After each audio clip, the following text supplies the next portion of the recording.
Hello everyone, my साइंसोपीडिया की इस नई वीडियो में आपका फिर से स्वागत है। आज हम बात करने वाले हैं सॉर्टिंग मटेरियल्स इनटू ग्रुप्स के पार्ट 2 की। आज की क्लास में हम डिस्कस करेंगे मटेरियल की रिमेनिंग प्रॉपर्टीज। हमने दो प्रॉपर्टीज पढ़ ली थी, अपीयरेंस और साथ ही साथ हार्डनेस के बारे में हमने पार्ट 1 में बात कर ली थी। आज हम बात करने वाले हैं इसकी रिमेनिंग प्रॉपर्टीज जो कि हैं सॉल्युबिलिटी, यानी soluble and insoluble materials, object में फ्लोट और सिंक यानी उसकी डेंसिटी की बात होगी, और साथ ही साथ बात होगी ट्रांसपेरेंसी की। चलिए सबसे पहले हम सॉल्युबल एंड इनसॉल्युबल मटेरियल्स की बात करते हैं। हमारे पास बहुत सारे मटेरियल्स हैं। अब उनमें से हमारे पास हम कुछ मटेरियल्स लेते हैं, जैसे हमारे पास ग्लूकोज है, जैसे हमारे पास साल्ट है, जैसे हमारे पास शुगर है, जैसे हमारे पास पोटेशियम परमैंगनेट है, जैसे हमारे पास जैसे हमारे पास कॉपर सल्फेट है। ये चीज़ें जो हैं, जब हम इनको पानी में डालेंगे और कुछ देर तक घुलाएंगे, घुलाने के बाद हम इनको थोड़ी देर रखेंगे तो क्या होगा, हमें ये चीज़ें नीचे सेटल होती हुई नहीं दिखेंगी। ये सारी चीज़ें जो हैं, जो मैंने अभी बताई आपको, ये सारी पानी में जज़ब हो जाएंगी, डिसअपेयर हो जाएंगी, डिज़ोल्व हो जाएंगी। तो ऐसे मटेरियल्स जो वाटर में या किसी दूसरे लिक्विड में टोटली डिसअपेयर हो जाते हैं, डिज़ोल्व हो जाते हैं, उनको हम कहते हैं सॉल्युबल मटेरियल्स। उसके बनिस्बत दूसरे मटेरियल्स हैं, जैसे हमारे पास चाक पाउडर है, जैसे हमारे पास डस्ट है, जैसे हमारे पास सैंड है, जैसे हमारे पास पेपर है, जैसे हमारे पास प्लास्टिक है। जब हम इनको वाटर में या दूसरे लिक्विड में किसी डालते हैं तो क्या होता है, ये चीज़ें नीचे सेटल हो जाती हैं। तो ऐसी चीज़ें जो डिसअपेयर ना होकर, डिज़ोल्व ना होकर नीचे सेटल हो जाती हैं, उनको हम कहते हैं इनसॉल्युबल मटेरियल्स। पता चल गया, यानी जो चीज़ें जज़ब नहीं होती हैं, डिज़ोल्व नहीं होती हैं, उनको हम कहते हैं इनसॉल्युबल। जो डिज़ोल्व हो जाती हैं उनको हम कहते हैं सॉल्युबल। तो चलिए अब सॉल्युबल एंड इनसॉल्युबल मटेरियल्स को लेकर हम ये एक्टिविटी करते हैं, इससे आपको थोड़ा सा और क्लियर हो जाएगा। चलिए एक्टिविटी की तरफ चलते हैं। तो देखिए, सॉल्युबल और इनसॉल्युबल की एक्टिविटी को करने के लिए हमारे पास हमने ये दो टम्बलर लिए हुए हैं। यहाँ पर हमने एक बाउल में सैंड ली हुई है और एक बाउल में हमने साल्ट लिया हुआ है। ठीक है, अब हम क्या करते हैं, हम पहले इन टम्बलर को 2/3 वाटर से भर लेते हैं।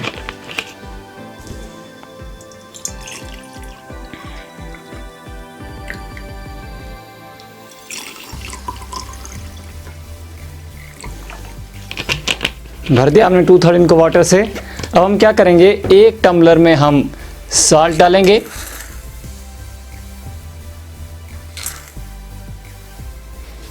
एक टम्बलर में हम सैंड डालेंगे।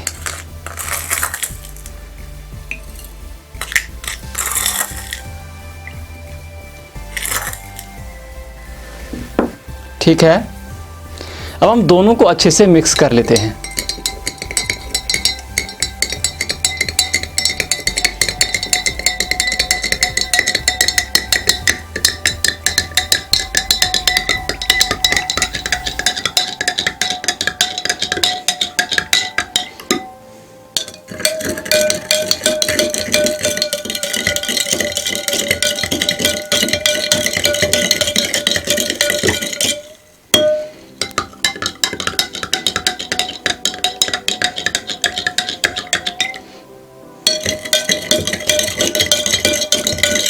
अब हमने इनको अच्छे से मिक्स कर दिया। अब थोड़ी देर हम इनको स्टैंड रहने देते हैं, ऐसे ही रहने देते, देखते हैं कुछ नीचे सेटल तो नहीं होता है।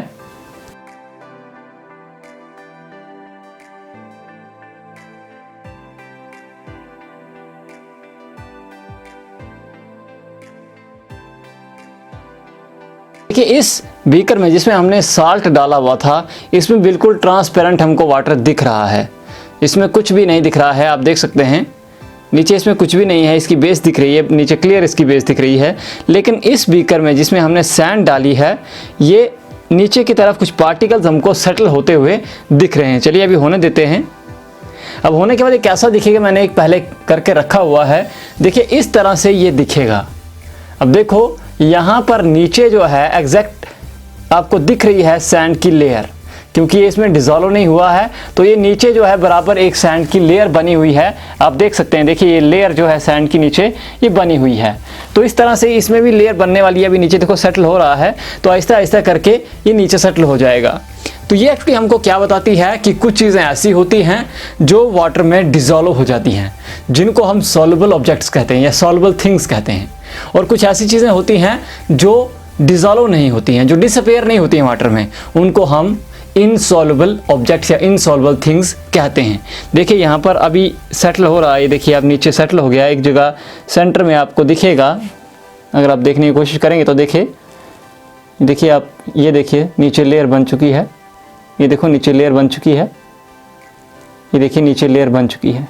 तो ये सैंड, ऊपर आपको ट्रांसपेरेंट वाटर दिख रहा है, धुंधला धुंधला सा थोड़ा ट्रांसल्यूसेंट है ये, लेकिन नीचे आपको क्लियरली दिख रहा है कि सैंड की लेयर जो है वो नीचे बन गई है। तो इससे क्या पता चला? इससे पता ये चला कि कुछ चीज़ें ऐसी होती हैं जो वाटर में डिसॉल्व हो जाती हैं, वाटर या दूसरे लिक्विड में डिसॉल्व हो जाती हैं, डिसअपेयर हो जाती हैं, उनको हम सॉल्युबल ऑब्जेक्ट्स कहते हैं। और कुछ चीज़ें ऐसी होती हैं जो डिसॉल्व नहीं होती हैं, उनको हम इनसॉल्युबल ऑब्जेक्ट्स या इनसॉल्युबल थिंग्स कहते हैं, इनसॉल्युबल मटीरियल्स कहते हैं हम। तो अब हम दूसरी बात करते हैं डेंसिटी की। ऑब्जेक्ट में फ्लोट और सिंक। कुछ चीज़ें ऐसी होती हैं जो वाटर या दूसरे लिक्विड की सरफेस पे फ्लोट करती हैं, तैरती हैं, कुछ चीज़ें नीचे डूब जाती हैं।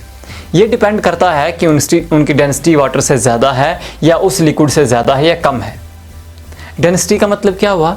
डेंसिटी का मतलब होता है घनापन। अब ये घनापन क्या है? हम अगर एक प्लैंक या एक प्लाई की एक बोर्ड लगा दें स्लोपिंग कंडीशन में, या स्लोपिंग सरफेस हम एक लगा दें और हम उस पर एक साइड से वाटर डाल दें और दूसरी साइड से हम हनी डाल दें, तो नीचे पहले कौन सा पहुंचेगा सरफेस पे? नीचे पहुंचेगा ग्राउंड लेवल पे सबसे पहले वाटर। उन दोनों में से पहले पहुंचेगा वाटर। क्यों? क्योंकि वो पतला है।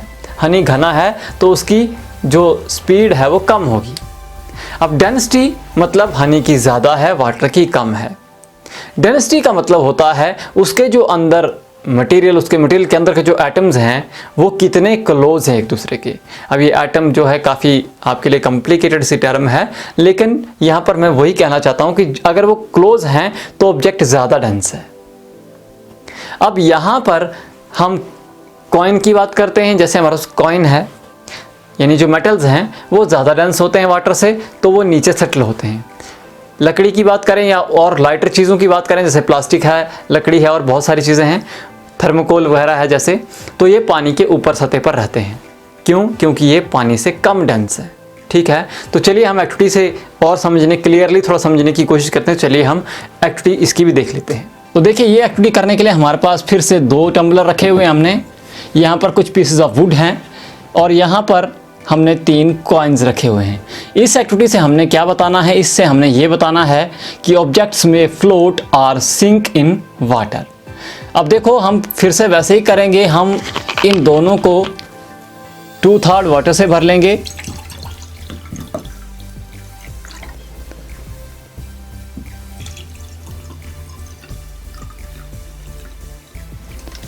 टू थर्ड हमने इनको वाटर से भर लिया। अब हम एक में डालेंगे ये लकड़ी के टुकड़े। ठीक है, क्या हुआ इन लकड़ी के टुकड़ों का? अगर आप देखोगे तो क्या हुआ, ये ऊपर फ्लोट कर रहे हैं ना। देखो नीचे नहीं गए हैं, ऊपर ही तैर रहे हैं। हम कॉइन्स डालते हैं, क्या हुआ, नीचे चला गया। देखो कॉइन्स जो हैं वो नीचे बॉटम पे सेटल हो गए। इस एक्टिविटी से क्या पता चला? इस एक्टिविटी से ये पता चला कि कुछ चीज़ें नीचे सेटल हो जाती हैं पानी में और कुछ चीज़ें सरफेस पे फ्लोट करती हैं। अब कौन सी चीज़ें फ्लोट करती हैं, कौन सी चीज़ें सेटल होती हैं? ऐसे ऑब्जेक्ट्स जिनकी डेंसिटी कम होती है, वाटर से डेंसिटी जिनकी कम होती है, वो ऑब्जेक्ट सरफेस पे फ्लोट करते हैं। और जिनकी डेंसिटी वाटर से ज़्यादा होती है वो नीचे बॉटम पे सेटल हो जाते हैं। ठीक है, अब अगली जो हमारे पास प्रॉपर्टी है वो है ट्रांसपेरेंसी। ट्रांसपेरेंसी एक ऐसी प्रॉपर्टी है जिससे हमको ये पता चलता है कि हम ऑब्जेक्ट या मटेरियल के आर पार देख सकते हैं या नहीं देख सकते हैं, यानी हमको मटेरियल के आर पार दूसरी चीज़ें दिखाई देती हैं या नहीं देती हैं। इसकी बेस पे 3 तरह के मटेरियल्स होते हैं।